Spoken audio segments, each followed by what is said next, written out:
Alors que la plupart d'entre nous dorment encore profondément, Cyril, lui, s'enfonce déjà dans le silence des forêts et des rivières de Lorraine. Caché derrière son filet de camouflage, immobile, il attend. Parfois durant des heures. Un frémissement dans les feuillages, un battement d'ailes, l'apparition furtive d'un animal sauvage. Étudiant à l'IUT Nancy-Brabois, il a découvert la photographie animalière presque par hasard, après une rencontre inattendue qui a tout changé.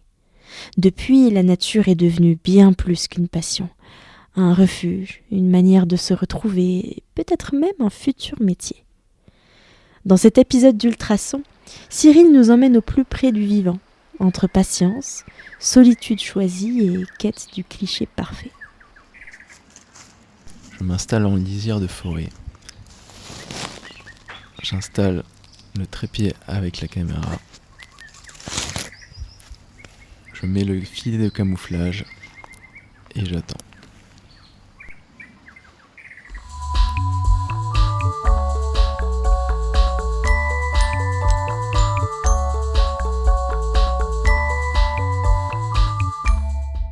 Je m'appelle Cyril Nésius et actuellement je suis étudiant en 3e année à l'IUT Nancy-Brabois pour un BUT génie électrique et informatique industrielle. Et donc là c'est ma dernière année.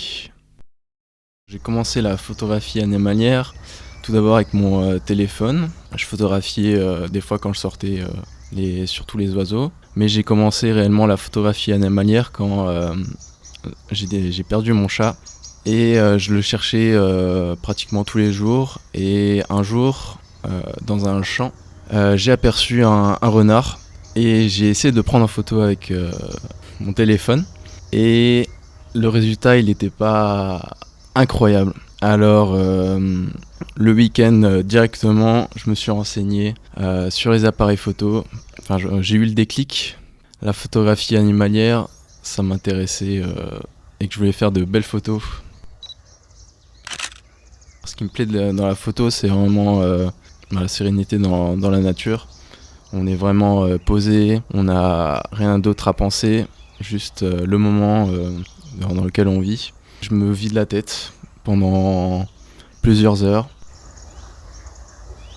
Moi, j'ai appris la photographie animalière tout seul, sur le terrain. Ce qui est le plus important, connaître son environnement autour de chez soi ou là où on veut photographier.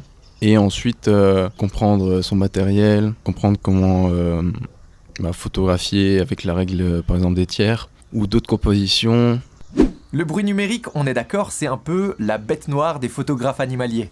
Alors dans cette vidéo, on va voir comment gérer le bruit pour en introduire le moins possible dès la prise de vue et ensuite comment le corriger sur Lightroom avec des astuces simples mais vraiment efficaces pour obtenir des photos bien clean.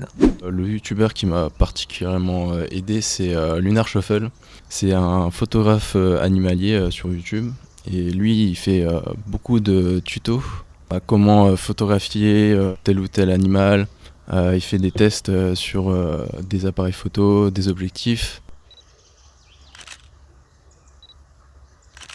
Globalement, le plus connu pour retoucher les photos. C'est super important pour moi la retouche photo. C'est vraiment là où je vais pouvoir embellir la photo, retrouver par exemple les ombres quand il y a un manque de luminosité ou il y a un trop fort contraste. C'est aussi l'intérêt d'avoir un très bon appareil.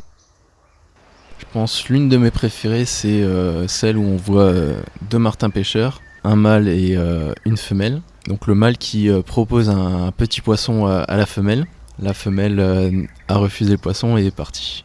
La suite sur la même slide sur le post Instagram. Et c'est le martin pêcheur, le mâle, qui est au bout de la branche avec le poisson dans la gueule en pensant dans le vide. C'est l'un de mes moments préférés parce que c'est un événement très rare et c'est également parce que j'étais assez proche et également parce qu'ils m'ont pas repéré. Et ça c'est toujours gratifiant quand l'animal que tu essaies de photographier, il te repère pas et il a un comportement naturel. Les qualités d'un bon photographe, c'est je pense vraiment la patience et la persévérance. Parce que sans ça, on arrêterait dès les premières semaines parce que La photographie animalière, c'est souvent et très souvent aucune prise. Bah forcément, ça nous frustre. La semaine, je suis généralement à l'IUT et des fois, quand j'ai des heures de libre, donc par exemple 2 heures avant le coucher du soleil, bah, c'est là que je peux sortir aux alentours de Nancy, notamment sur l'île du Foulon, espace naturel protégé.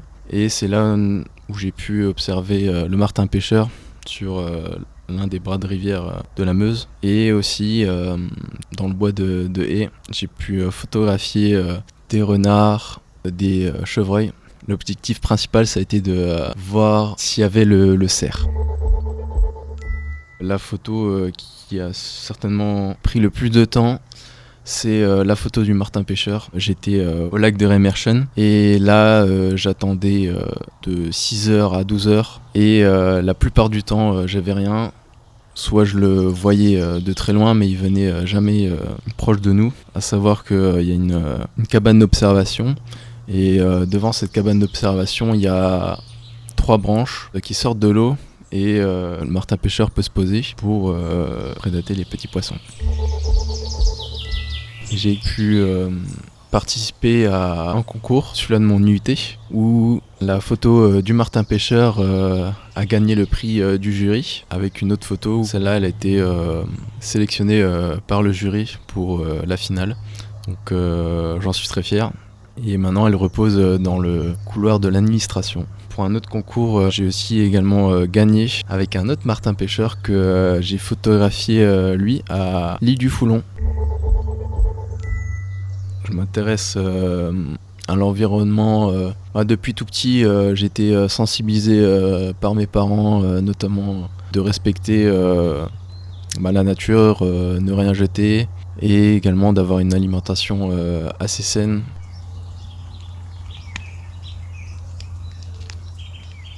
Depuis début 2025, je suis bénévole au Conservatoire d'espaces naturels de Lorraine. Donc j'assiste à des chantiers nature pour entretenir les réserves naturelles, donc notamment celle de Montenac.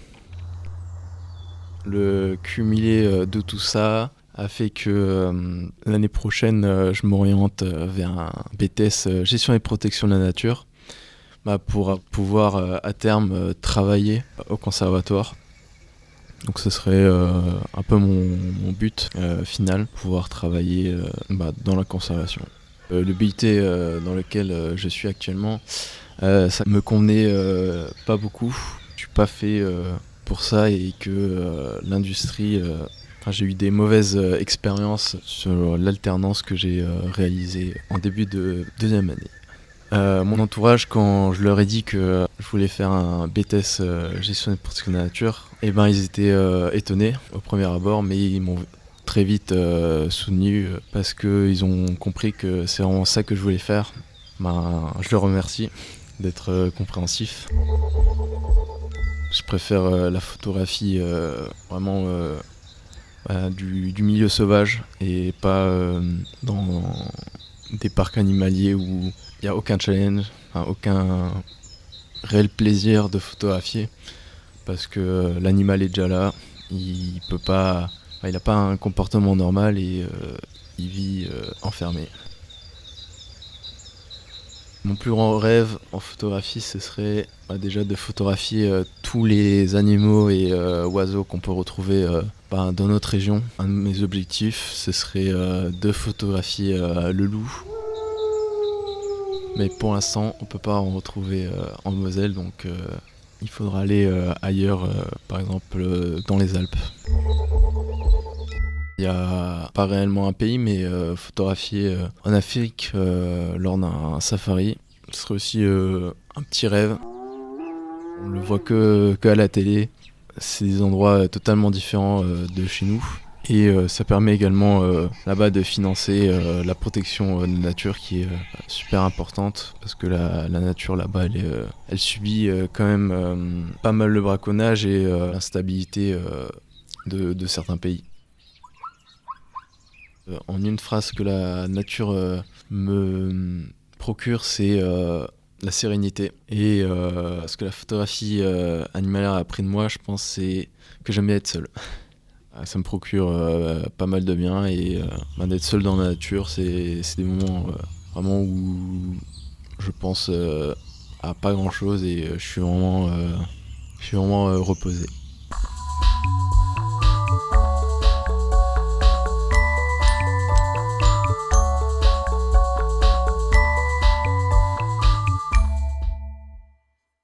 Pour Cyril, photographier un animal, ce n'est pas simplement capturer une image, c'est apprendre à ralentir, à observer, à respecter un monde discret qui continue de vivre tout autour de nous. Entre les rivières où il attend le martin pêcheur, la réserve naturelle qu'il entretient comme bénévole, et ses longues heures d'affût en forêt, il a trouvé dans la nature un équilibre et une direction. Ultrason est un podcast réalisé par l'Université de Lorraine en partenariat avec Radio Campus Lorraine. Si cet épisode vous a inspiré, abonnez-vous à notre podcast, partagez-le autour de vous et n'hésitez pas à nous écrire si vous avez, vous aussi, une histoire à raconter. On se retrouve très bientôt pour un nouvel épisode d'Ultrason.